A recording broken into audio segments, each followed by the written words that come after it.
Hi friends, welcome to ITI gold technical channel में आपका स्वागत है। Daily current affairs, vacancies information, ITI से रिलेटेड वीडियो पाने के लिए हमारे चैनल को सब्सक्राइब कीजिए। सब्सक्राइब करने के बाद बेल आइकन को ऑन कीजिए ताकि मैं जो भी नया वीडियो बनाऊँ सबसे पहले आपके पास पहुँचे आप उसे देखिए। यदि आपको सेशन अच्छा लगता है, सेशंस को जानकारी मिलती है तो इसे लाइक कीजिए और दोस्तों में शेयर कीजिए। शेयर जरूर कीजिएगा क्योंकि यह कॉम्पिटिशन की तैयारी करने वाले बच्चों के लिए बहुत ही इंपॉर्टेंट सेशन है। चलिए सेशन की ओर चलते हैं। यदि आप हमारे चैनल ITI गोल्ड टेक्निकल पर पहली बार आए हो तो इसे सब्सक्राइब कीजिए और अपने दोस्तों से भी जरूर करवाइएगा। और आज हम पढ़ेंगे 30 जुलाई 2021 से जितने भी इंपॉर्टेंट करंट अफेयर क्वेश्चन बनेंगे वह इस वीडियो में पढ़ेंगे। और इस वीडियो के PDF फाइल की लिंक मैं इसी वीडियो के डिस्क्रिप्शन में दे दूंगा, वहाँ से जाकर उसे डाउनलोड कर लीजिए ताकि एग्ज़ाम के टाइम पर आप आसानी से रिविज़न कर सकते हैं। चलिए आज का हमारा पहला क्वेश्चन है, हाल ही में विश्व हेपेटाइटिस दिवस कब मनाया गया है? तो इस क्वेश्चन का राइट आंसर है ऑप्शन नंबर डी, 28 जुलाई। 28 जुलाई को विश्व हेपेटाइटिस दिवस मनाया गया है। WHO वर्ल्ड हेल्थ ऑर्गेनाइजेशन प्रत्येक वर्ष 28 जुलाई को विश्व हेपेटाइटिस दिवस के रूप में मनाता है और यह दिन वायरल हेपेटाइटिस के बारे में जागरूकता बढ़ाने के लिए मनाया जाता है, जो लीवर की सूजन और लीवर कैंसर सहित कई स्वास्थ्य समस्याओं के कारण बनता है। और इस वर्ष विश्व हेपेटाइटिस दिवस 2021 की थीम है हेपेटाइटिस कैंट वेट। क्या है? हेपेटाइटिस कैंट वेट इसका इस वर्ष की थीम है। WHO का मुख्यालय है जिनेवा, स्विट्जरलैंड में। इसके महानिदेशक है अभी प्रेजेंट टाइम पर टेड्रोस अधानोम। इस क्वेश्चन का राइट आंसर है ऑप्शन नंबर डी, इसका राइट आंसर है। चलिए नेक्स्ट क्वेश्चन की ओर चलते हैं। नेक्स्ट क्वेश्चन है, हाल ही में धौलावीरा यूनेस्को की विश्व विरासत सूची में अंकित किया गया है, वह किस राज्य में? इस क्वेश्चन का right answer option number A, Gujarat राज्य में। बात कर लेते हैं गुजरात की, तो गुजरात की राजधानी है वो गांधीनगर और गुजरात के मुख्यमंत्री है विजय रूपाणी। और गुजरात का जो अहमदाबाद शहर है उसे भारत का मैनचेस्टर कहा जाता है। यही है धौलावीरा जिसको यूनेस्को की विश्व विरासत सूची में अंकित किया गया है। हड़प्पा युग के महानगर गुजरात में धौलावीरा को यूनेस्को की विश्व विरासत सूची में अंकित किया गया है। और अब गुजरात में 3 विश्व धरोहर स्थल पावागढ़ के पास चंपानेर, पाटन में रानी की बाव और ऐतिहासिक शहर अहमदाबाद। धौलावीरा अब भारत में दिया जाने वाला 40वां खजाना है। और यूनेस्को विश्व धरोहर समिति के चल रहे 44वें सत्र ने पहले ही भारत के तेलंगाना में रुद्रेश्वर रामप्पा मंदिर के रूप में एक नया विश्व विरासत स्थल दिया है और जो 13वीं शताब्दी का है। और विश्व धरोहर समिति ने इस सत्र की अध्यक्षता चीन के फुझोऊ से हो रही है। इस क्वेश्चन का राइट आंसर हो जाएगा और ए इसका राइट आंसर है। चलिए नेक्स्ट क्वेश्चन के चलते हैं। नेक्स्ट क्वेश्चन है, हाल ही में बांस औद्योगिक पार्क का शिलान्यास किस राज्य में किया गया है? तो इस क्वेश्चन का right answer option number C, Assam. Assam राज्य में बांस के औद्योगिक पार्क का शिलान्यास किया गया है। असम के मुख्यमंत्री हिमंता बिस्वा शर्मा ने डिमा हसाओ के मांदेरडिसा गांव में एक बांस औद्योगिक पार्क की आधारशिला रखी है। और परियोजना को डोनर मंत्रालय से 50 करोड़ रुपए लागू किया जाएगा। और एक बार पूरा हो जाने पर यह परियोजना क्षेत्र की अर्थव्यवस्था में एक नए युग की शुरुआत करेगी और स्थानीय युवाओं के लिए रोजगार का व्यापक अवसर बनाएगी। और असम के राज्यपाल है जगदीश मुखी। असम की राजधानी है दिसपुर। तो इस क्वेश्चन का right answer option number C. चलिए नेक्स्ट क्वेश्चन की ओर चलते हैं। नेक्स्ट क्वेश्चन है, हाल ही में ग्रेटर सोहरा जलापूर्ति योजना का उद्घाटन किसने किया है? तो इस क्वेश्चन का right answer option number A, Amit Shah. Present time के बारे गृह मंत्री अमित शाह जी ने ग्रेटर सोहरा जलापूर्ति योजना का उद्घाटन किया है। केंद्रीय गृह मंत्री ने मुख्यमंत्री कॉनराड के संगमा के साथ मेघालय के पूर्वी खासी हिल्स के सोहरा में बहुप्रतीक्षित ग्रेटर सोहरा जलापूर्ति योजना का उद्घाटन किया है। और ग्रेटर सोहरा जलापूर्ति योजना की परिकल्पना मेघालय सरकार द्वारा की गई है और इसके लिए पूर्वोत्तर विशेष अवसंरचना विकास योजना है यह। इस क्वेश्चन का right answer option number A. चलिए नेक्स्ट क्वेश्चन क्यों चलते हैं। नेक्स्ट क्वेश्चन है, हाल ही में दुनिया का सबसे बड़ा तैरता हुआ सौर बनाने के लिए संशिप तैयार किया। यह किसने किया? तो इस क्वेश्चन का right answer option number D, Indonesia. Indonesia ने यह तैयार किया। यही संशिप तैयार किया है इंडोनेशिया ने दुनिया का सबसे बड़ा सौर बनाने के लिए।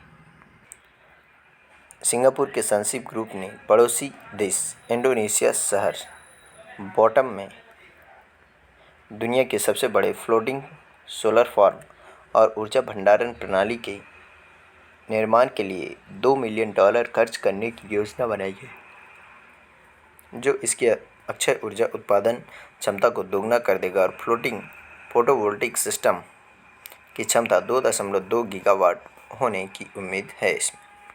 और यह बॉटम द्वीप पर दुरियांग कांग जलाशय के 1600 हेक्टेयर यानी 4000 एकड़ को कवर करेगा और परियोजना के साथ आगे बढ़ने के लिए सुंदेअप और बॉटम इंडोनेशिया के मुक्त क्षेत्र प्राधिकरण बीपी बॉटम के बीच एक समझौते पर हस्ताक्षर किए गए हैं। इंडोनेशिया की राजधानी है जकार्ता और यहाँ पर मुद्रा चलती है इंडोनेशियाई रुपया।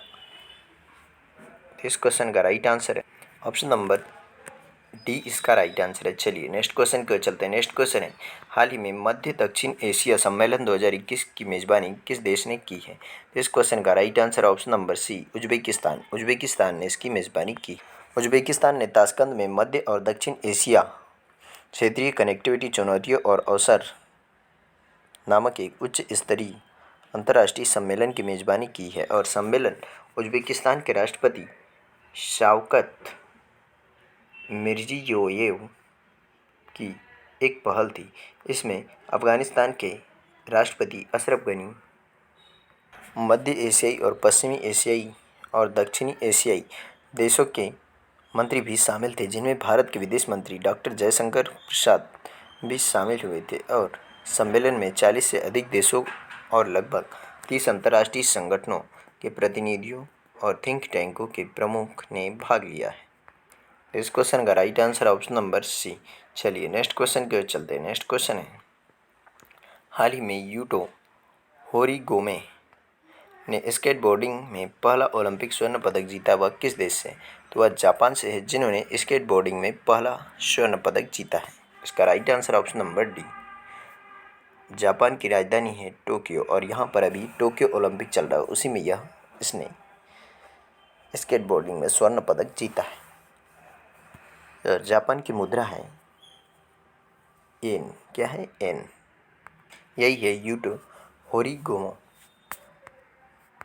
इन्होंने टोक्यो में एरी एक अर्बन स्पोर्ट में पुरुषों की स्ट्रीट स्पर्धा में स्वर्ण पदक जीतकर ओलंपिक खेलों में पहली बार स्केटबोर्डिंग प्रतियोगिता जीती है। और यूटो ने कमज़ोर शुरुआत के बावजूद 37.18 अंक के साथ स्वर्ण पदक जीता है। पुरुषों की स्ट्रीट स्केटिंग प्रतियोगिता में ब्राज़ील के केल्विन होल्फर ने रजत पदक जीता, जबकि संयुक्त राज्य अमेरिका के जैगर ईटन ने कांस्य पदक जीता है। इसमें ओलंपिक में स्केटबोर्डिंग का समावेश खेल के लिए एक महत्वपूर्ण मोड़ है, जिसकी जड़ें युवा सड़क संस्कृति में है और इसने कला से लेकर फैशन तक हर चीज़ को प्रभावित किया है। तो इस क्वेश्चन का right answer option number D. चलिए नेक्स्ट क्वेश्चन की ओर चलते हैं। नेक्स्ट क्वेश्चन है, हाल ही में गोल्डन राइस रोपण को मंजूरी देने वाला पहला देश कौन सा बना है? इस क्वेश्चन का राइट आंसर है option number A, Philippines. Philippines golden rice रोपण को मंजूरी देने वाला पहला देश बना है। यही है गोल्डन राइस और इसके रोपण को मंजूरी देने वाला पहला देश बन गया फिलीपींस। फिलीपींस की राजधानी है मनीला।